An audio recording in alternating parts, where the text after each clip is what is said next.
ngay respect liberté de culte am dañoo nekk ci Sénégalu maam Abdou Aziz Sy Dabakh Malick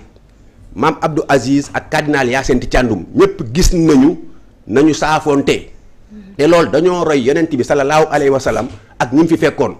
maam Abdou de ci ay waxtaanam toog na Sénégal nag dafa bëri ñoo xam ne léegi dañuy génne di wax te gëstuwuñu lay cëpp moo leen boole ci wax ji maam Abdou ba nit ñi demee ba bëgg a ñaawlu digganteem ak cardinal Hyacinthe Thiandoum dafa génn ne leen damaa bëgg ngeen tey ci sama digganteeg ñii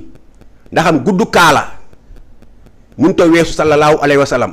daf fee fekk ñii fekkuñu ko fi de saafoonteeg ñoom dund ak ñoom ba génn àdduna dem baleen fi keneen ku ne yaa ngi da nga leen fiy jéem a jële sa kaalaay mujj xotteeku mais di nga leen fi ba maintenant nag bi Ousmane waxee Abbé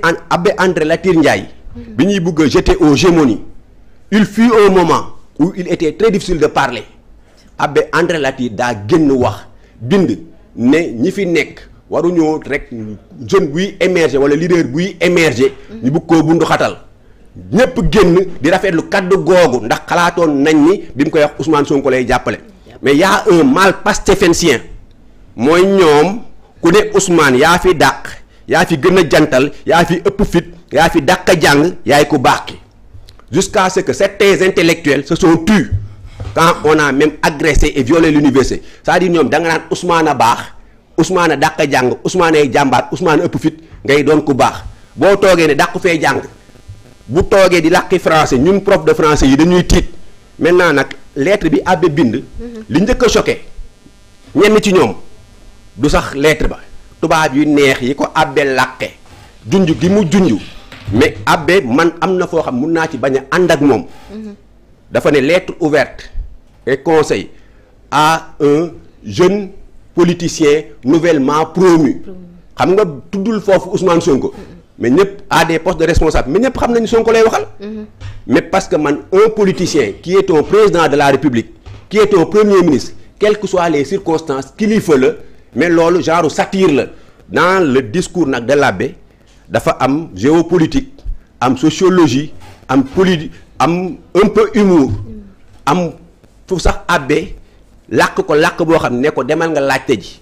ak nit ñi mooy toog ci plateau bi naan abbé bi muy wax dafa doon saaga musulman yi wala dafa am lu mu saaga musulman yi mukk discours bi nañ ko teg woo ñi dégg français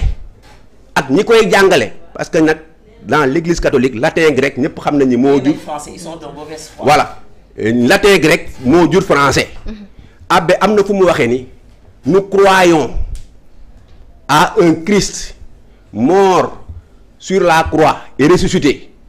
pas quelqu'un qui s'est dérobé devant la mort parce que dañuy dégg faral di dégg ni yonent yàlla Isa du moom la ñu rey dañ koo remplacer abbé moom ci gëmam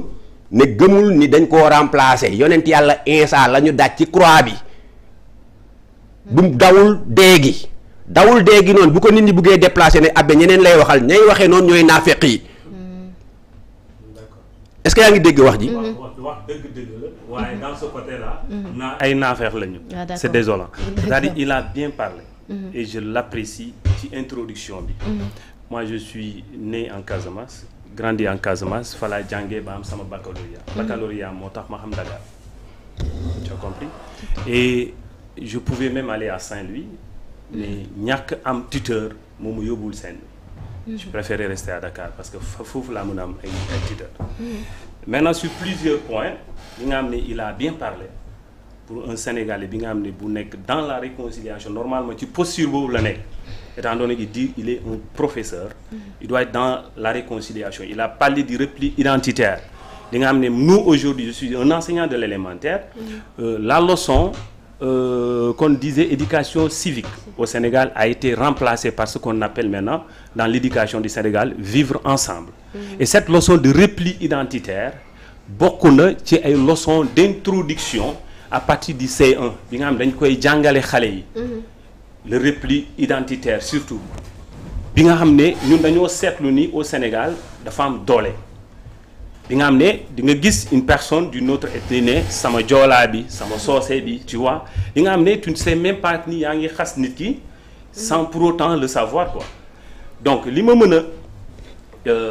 a yokkaat encore li ma mën a yokkaat ci lu mu wax par rapport à un comportement de Ousmane Sonko, par rapport à une arrogance bi nga xam ne man gisuma ko.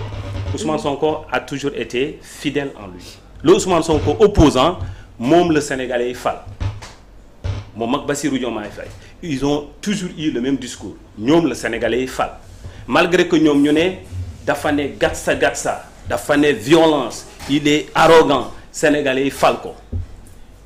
donc y a un problème. di nga xam ne soit yéen ñi koy déglu vous ne voulez pas voir lu muy wax vous ne faites que sélectionner une petite partie d'erreur bi nga xam ne ñun ñëpp ay êtres humains lañu mën nga def erreur nga wax li nga xam ne même ñun ñu nekk ci biir Pastef des fois dina am ay discours yi nga xam ne ci biir suñu panel yi dañuy weerante ba mu saf am ñi nga xam ne dañuy taxaw ñu ne ni lii du yoon man moom mus naa la wax fii ci plateau ni am na suñu benn groupe WhatsApp yi nga man nee ni man Ousmane Sonko du sama yàlla mais ay menaces sax jot naa ko ci c'est comme ça la société yow mën nga sa gisin ci benn problème bokkul ak keneen nu mu koy gisee tu vois moo ne dégg-dégg la l'abbé André Latyr nous on se rappelle à l'époque bu ñu nekkee ay xale jour du Seigneur à la RTS les dimanches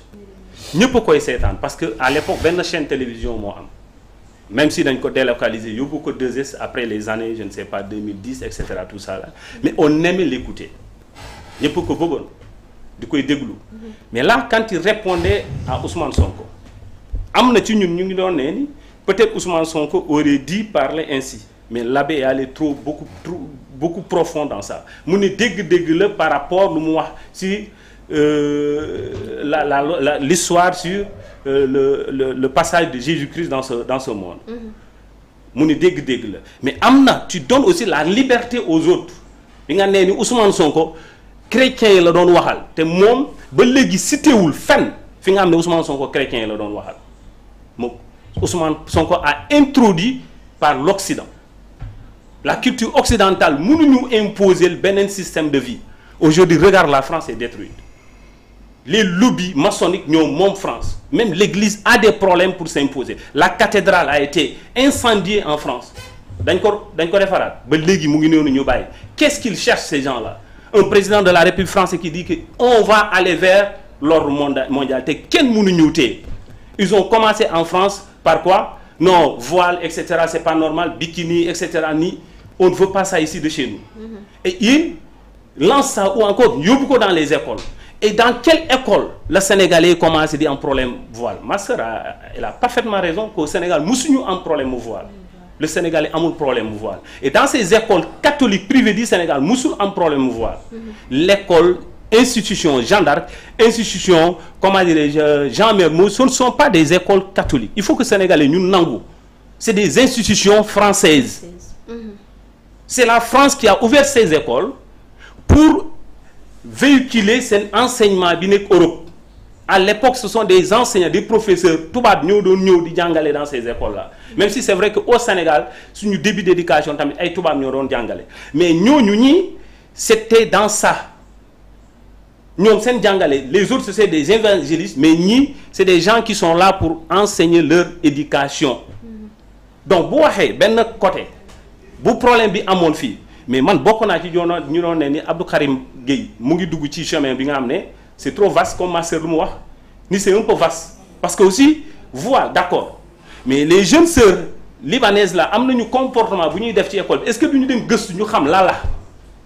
parce que bu waxee ni moom il a fait le sud et cetera c'est pareil c'est nous en Casamance doo gis famille bi nga xam ne tout le monde c'est-à-dire tu es musulman famille bi carrément non dans la famille am na ñi nga xam ne ay jullit lañu plus loin il y a des chrétiens plus loin il y a des animistes donc ñun on a partagé ces genres de culture avec tout le monde on nous a éduqués ainsi mais Ousmane Sonko jusqu'à l'extinction du soleil moom du jénnee fu Ousmane Sonko tëkkuwoo l'église catholique amut c'est eux qui ont comme ni ñu nee ni ma sœur nee ni il y a des intellectuels malhonnêtes c'est des deux côtés la malhonnêteté yi nga xam ne ils veulent coûte que coûte faire croire aux Sénégalais ni Ousmane Sonko parle aux chrétiens te moom en sa conscience en tant qu'intellectuel boo ko dégloo muy wax nga xam ni xam na c'est quelqu'un qui s'informe et qui a une culture générale bu solide xam na ni Ousmane Sonko ne s'est même pas adressé aux catholiques, jamais.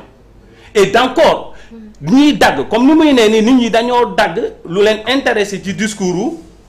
abbé bi, c'est de la même manière ñoom ñuy dagg duñu mës a continuer la fin du discours de Ousmane Sonko ci lu mu doon wax, et l'introduction, c'est là où on n'acceptera jamais un problème de voile, etc. Et encore, il a précisé ñu muuru ak ñu muuruwul dañoo war a am les mêmes chances. Pourquoi eux ils ne disent pas ça? Pourquoi ils veulent insister ni le président Ousmane Sonko parle de catholiques? Gis nga la gestion des minorités dans tous les pays du monde, c'est très compliqué. Man dama doon ne bu ma doonoon dama doon football, xëy na sama football yàlla deful ma nekk professionnel. Bu ma doonoon professionnel football du ma mës a am problème. est-ce que doo woon cuune? Non, cuune la waaw je sais que am na ñi nekk ñu signé ay contrat professionnel man wóor na ma ni maa leen daa football. C'est la chance quoi, yàlla ay joxe loolu. Dama doon ne bu ma signé problème contrat professionnel du ma mës a am problème sur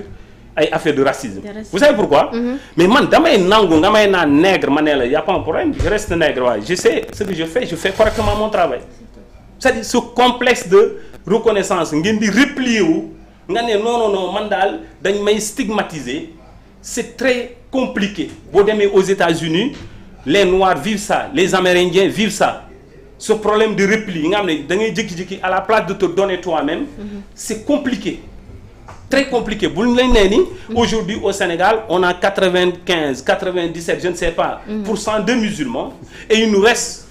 3% qu'on doit partager entre les chrétiens et les animistes, qui sont peut-être à 0,0 et quelques, les animistes aujourd'hui. Mais maintenant, ce problème-là, nous, en général, ci Sénégal, mën nga dem ba en certain moment ça doo gis la réalité ba ngay ne non ñun ak ñii on était dans la paix, etc.